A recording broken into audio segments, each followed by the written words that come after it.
क्या आपने कभी ऐसा फकीर देखा है जो 1,40,000 रुपए का सिर्फ चश्मा लगाता है? कभी आपने ऐसा गरीब देखा है जो 12 करोड़ रुपए की मर्सिडीज में घूमता है? कभी आपने ऐसा चाय बेचने वाला देखा है जो कहने को तो इंतहाई गरीब फैमिली से था, लेकिन 1987 में जब डिजिटल कैमरा रिलीज भी नहीं हुआ था, ये गरीब इंसान न सिर्फ डिजिटल कैमरा बल्कि ईमेल के भी मजे लूट रहा था।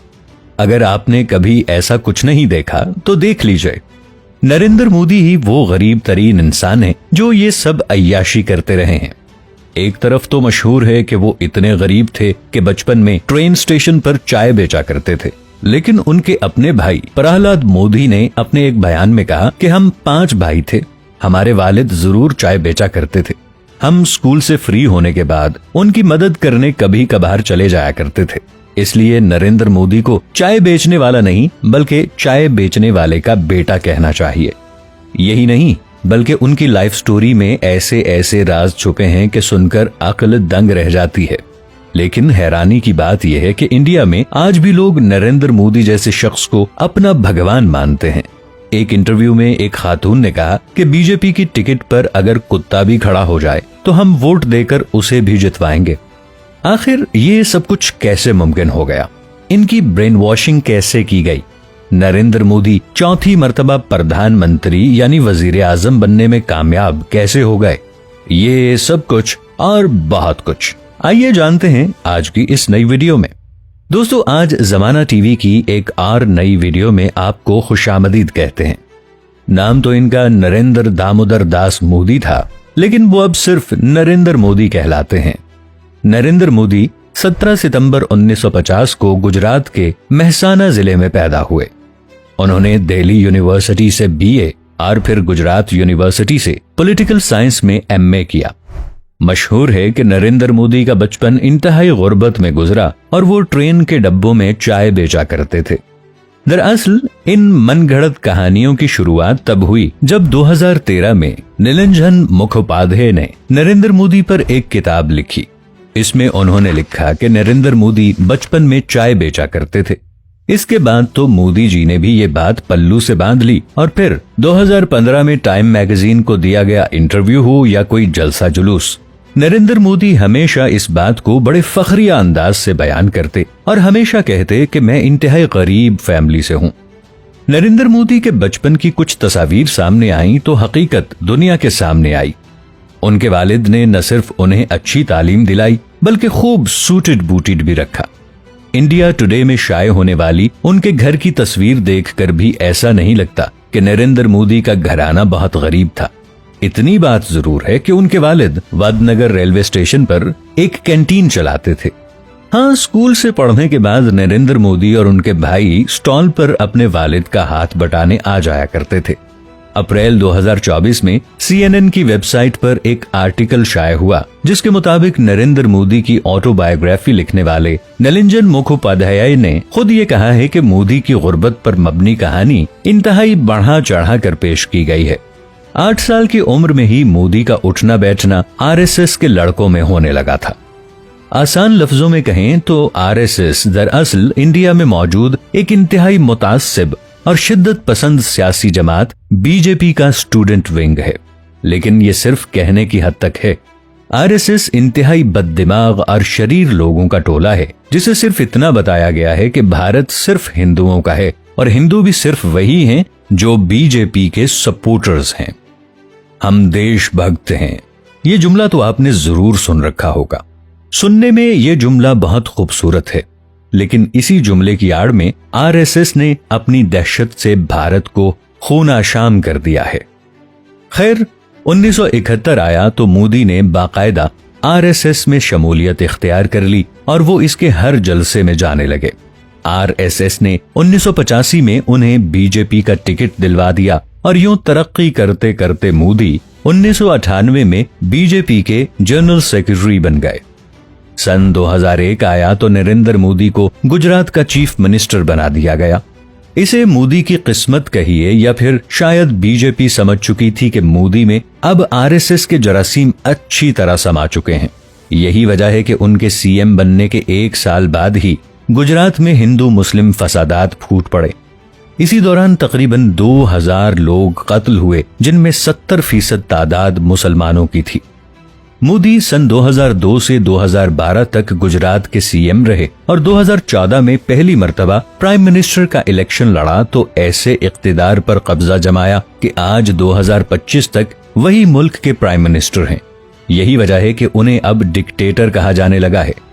विकिपीडिया के मुताबिक 17 साल की उम्र में ही मोदी की शादी जशोदाबेन से कर दी गई थी, जिस पर वो बिल्कुल राजी नहीं थे। इसलिए वो दोनों कभी साथ भी नहीं रहे और इसी शादी की वजह से मोदी ने हाई स्कूल मुकम्मल करने के बाद घर भी छोड़ दिया और 2 साल तक वो एक शहर से दूसरे शहर और एक मंदिर से दूसरे मंदिर में घूमते रहे। जरा रुकिए, ये अक्टूबर 2023 है। मोदी के भतीजे की शादी थी, सब खुश थे और खानदान का हर फर्द इस लम्हे को यादगार बनाने के लिए जमा हो रहा था। भतीजा खुश है कि मेरा चचा मुल्क का प्राइम मिनिस्टर है, उसकी शिरकत मेरे सीने को फुलाए रखेगी। शादी का वक्त शुरू हो गया। खानदान के बूढ़ों से लेकर बच्चों तक सब जमा हो गए, लेकिन शादी में अगर कोई नहीं आया तो वो एक ही शख्स था, नरेंद्र मोदी। ऐसा नहीं कि नरेंद्र मोदी मुल्क के किसी जरूरी काम में फंसे हों, दरअसल उन्हें खानदान से मिलना पसंद ही नहीं। प्रियंका चोपड़ा, विराट कोहली, अनुष्का शर्मा की शादी हो या अडानी और अंबानी फैमिलीज का कोई भी फंक्शन, हर तरफ आपको मोदी जी हंसते मुस्कुराते और चहचहाते नजर आएंगे। अगर वो किसी से नहीं मिलते तो वो सिर्फ उनका खानदान, उनके भाई और उनके भतीजे भतीजियां हैं। अब अगर देखा जाए तो नरेंद्र मोदी आज ही से नहीं बल्कि 17 साल की उम्र से ही अपने खानदान से दूर ही रहते हैं। लेकिन चाय बेचने का ढोंग रचाने के साथ साथ आज इंडिया में एक और गलत फहमी पाई जाती है। वो ये है कि नरेंद्र मोदी ने अपने खानदान और बीवी को सिर्फ मुल्क और अवाम की खातिर छोड़ दिया है। हालांकि अगर देखा जाए तो इस बात की कोई तुक नहीं बनती, क्योंकि सिर्फ खानदान को छोड़कर आखिर मोदी कितना वक्त समाज सेवा में गुजार देते हैं। समाज सेवा से याद आया, नरेंद्र मोदी न सिर्फ गुजरात के सबसे लंबे अरसे तक सीएम बल्कि अब मुल्क के तवील तरीन वजीर आजम भी हो चुके हैं। होना तो ये चाहिए था कि पूरे इंडिया से गुर्बत का खात्मा हो जाता और कहीं बच्चे भूखे ना सोते, लेकिन मामला हुआ इसके बिल्कुल बरअक्स।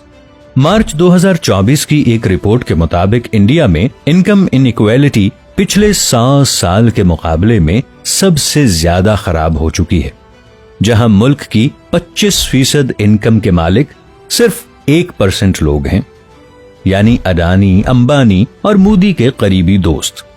एक तरफ तो मामला ये है, जबकि दूसरी तरफ नरेंद्र मोदी खुद को गरीब और फकीर कहते नहीं थकते। उनके चाहने वाले तो उन्हें भगवान मानते हैं। दरअसल ये सब मोदी की जानिब से की गई जहनसाजी है। इस तरह वो लोगों को ये सबक पढ़ा रहे हैं कि मुल्क में चाहे गुर्बत हो जाए, तुमने उफ तक नहीं कहना। यही वजह है कि भारतीय जनता पार्टी को वोट देने वाले लोग आज भी ये कहते दिखाई देते हैं कि कहां मुल्क में महंगाई है ही नहीं, अरे हम तो भगत हैं, मिट्टी खाकर जी लेंगे। दरअसल ये मोदी के उस बोल का नतीजा है कि मैंने 35 या 40 साल भीख मांग कर खाया है। लेकिन ये सिर्फ कहने की हद तक है दोस्तों, क्योंकि 2001 में सीएम बनने से पहले तक नरेंद्र मोदी अमेरिका, पेरिस और इंग्लैंड जैसे मुल्कों में सैर सपाटे करने जाते थे। उनका रहन सहन देखो तो लगता है जैसे उस जमाने के फिल्म स्टार हों। चलिए तब की तो बात ही और थी।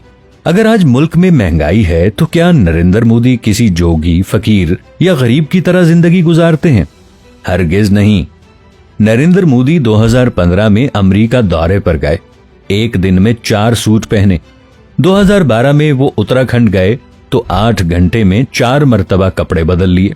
यही नहीं बल्कि अगर उनकी ड्रेस डिजाइनिंग और फैशन की तस्वीर का एल्बम तैयार किया जाए तो यकीन मानिए 1000 सफ़हात भी कम पड़ जाएंगे। उनकी सिर्फ हेडवेयर यानी पगड़ को देखा जाए तो इसके डिजाइन और कलर्स ही 100 से ज्यादा हैं। क्या यही एक भगवान के अवतार, गरीब, फकीर और भगत के विचार होंगे? ये सवाल हम आप पर छोड़ते हैं। ऐसी ही मजेदार स्टोरीज सुनने के लिए हमारे चैनल को सब्सक्राइब कर लीजिए। वीडियो आपको पसंद आई या नहीं, कमेंट सेक्शन में जरूर बताइएगा। अपना ख्याल रखिएगा। मुझे दीजिए इजाजत। अल्लाह निगहबान।